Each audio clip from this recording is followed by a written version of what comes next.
Welcome to This Explainer. Today, we're diving straight into George Orwell's Animal Farm. You know, on the surface, it's this deceptively simple story about talking pigs. But really, it is a chilling, razor-sharp warning about the corruption of power. We're talking about a book that sold millions of copies, but was actually refused by publishers at first and even banned in multiple countries. Why? Well, because beneath that quaint farmyard exterior is a heavy-hitting critique of totalitarianism. So, to really unpack the impact of this masterpiece, we're going to cover 5 main things today. First up, the fable and the farm itself. Then, we'll look at the Russian Revolution allegory. We'll do a deep dive into the characters of Napoleon, Snowball, and Boxer. After that, we'll explore the terrifying power of propaganda. And finally, the ultimate corruption of power. All right, let's kick things off with Section 1, the fable and the farm. Orwell made a brilliant choice here by using a fable format. This is a storytelling tradition that goes literally all the way back to Aesop's ancient tales in Greece. Think about it. Giving animals human traits is just an incredibly effective narrative trick. It gives us that little bit of distance we need to look at our own human flaws without getting too defensive. It keeps things light and approachable at first glance, right? But secretly, it's delivering a deadly serious message about human nature and society.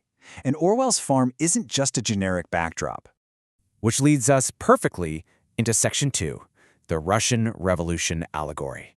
So the entire story is actually a direct, almost beat-for-beat allegory for the Russian Revolution between 1917 and 1943. Orwell completely links the animals' rebellion and their brutal fallback into tyranny to real historical figures. For example, Mr. Jones, the negligent human farmer, that's Tsar Nicholas II. Old Major, the visionary old boar with the dream of a totally equal society, stands in for Karl Marx. The brilliant yet ultimately doomed Snowball represents Leon Trotsky, and the ruthless Napoleon is Joseph Stalin.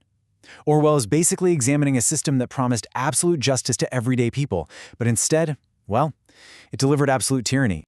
Let's zoom in on those key players in Section 3, Napoleon, Snowball, and Boxer. Let's start by looking at Napoleon.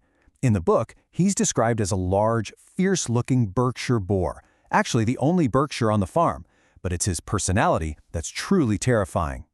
The most crucial thing to understand about Napoleon is that he's not some grand visionary leader. Not at all. He is a ruthless tactician.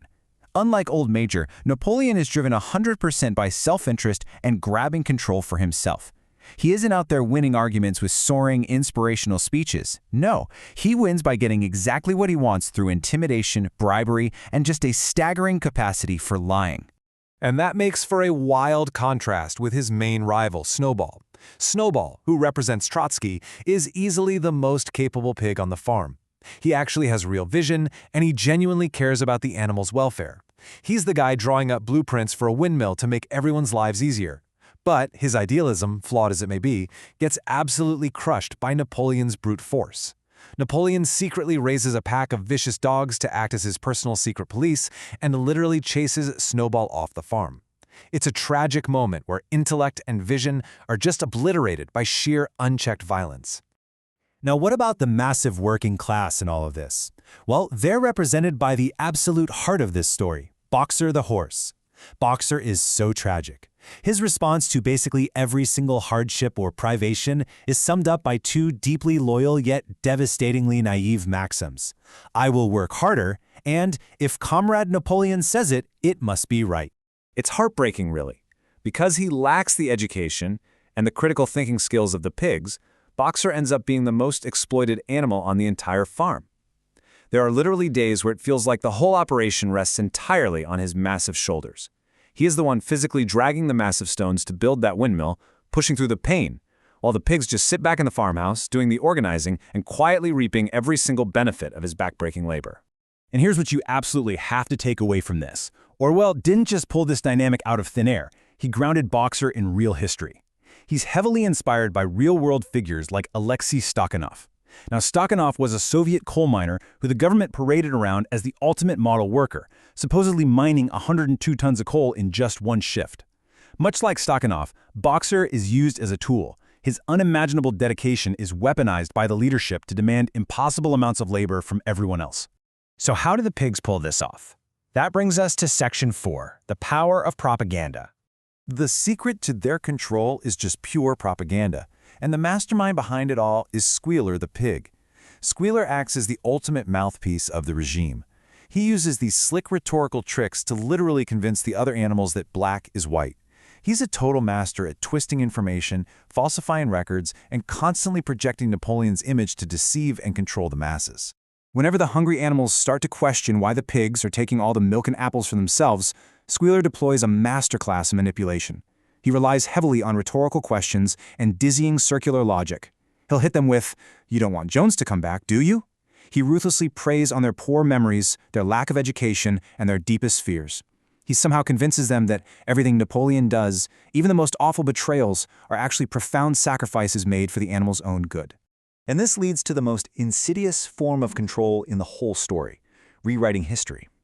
To dictate the present narrative, the pigs slowly, quietly alter the original 7 commandments. You know, no animal shall sleep in a bed magically becomes no animal shall sleep in a bed with sheets. No animal shall kill any other animal suddenly gets without cause tacked onto the end. It's an absolutely terrifying execution of gaslighting and historical revisionism. The lesson here? If you change the rules slowly enough, the victims won't even realize they're being enslaved. And that brings us to our final parts. Section 5, the corruption of power. This is really why the story hits us so hard on an emotional level. Despite the absolute joy and ecstasy of the initial rebellion, Old Major's dream is completely shattered. The ultimate tragedy of the farm is that virtue loses its reward. Period. Boxer's unbelievable loyalty just leads to his slaughter. Courage, kindness, hard work, they all lose out to sly, ruthless self-interest. It all culminates in this horrifying, surreal nightmare where the pigs are walking on 2 legs, wearing clothes, carrying whips, and acting exactly like the very humans they overthrew in the first place. This complete erosion of truth and equality perfectly mirrors a famous line from Orwell's other absolute masterpiece, 1984. Who controls the present controls the past. This really showcases Orwell's deep, overarching hatred of totalitarianism.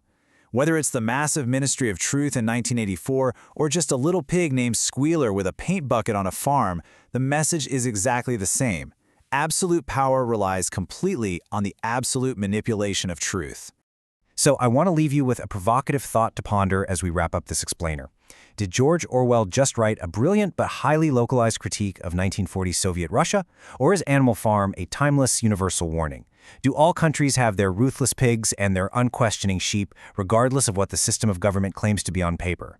I mean, it's a question that feels just as vital today as it did when the ink was still wet on Orwell's pages.